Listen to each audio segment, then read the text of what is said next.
Hi, today I'm going to be talking about the snippet support in Talon community. Snippets are my preferred way of coding and inserting complicated text. But what is a snippet? Well, a snippet is a predefined piece of text with holes, also referred to as tab stops. These holes are predefined locations in the snippet where you can jump your cursor between, so you don't have to navigate using a keyboard or a mouse. Let me show you this. So when I say snip if, the if statement snippet will be inserted, and when I say next, the cursor will jump to the next snippet hole. For you Talon community users, the default is snip next, but I have shortened it to just next. Snip if 1, next 2, poor file.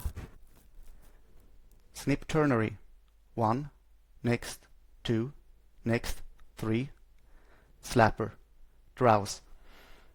Well, that wasn't that interesting, but the really interesting thing is that by voice you can actually insert the snippet and fill in all the holes using a single phrase. Snip if word value is not null, next, snip print word value, drowse.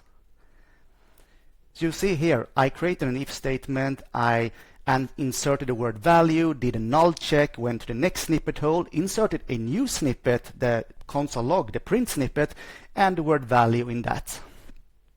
This is how I normally will code. I'm using snippets to insert code, and I use cursorless to edit it. For those of you that use cursorless, you can also wrap with the snippet.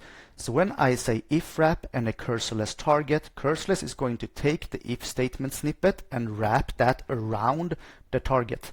Let me show you. Poor file slap, snip print string hello. If wrap state, drowse. This is quite powerful. When you're editing text, the ability to add if statements, try catch, and so on around existing statements is very useful and something I utilize quite a lot. But this requires cursorless. If you don't use cursorless, you can still use snippets to insert, of course. Here we have the definition of the if statement snippet.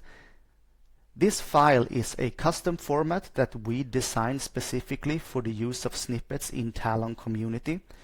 So we have things like the phrase and the active language. These are things that Talon reads, and then the snippet body is actually sent verbatim using the command client to VS Code.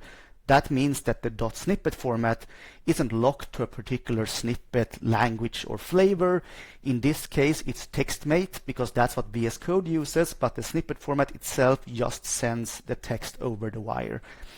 The actual details and different options of this format is not something I'm going to go through in this video. We do have a README that I recommend you to use. And you can of course always ask on Talon Slack or in one of the community meetups.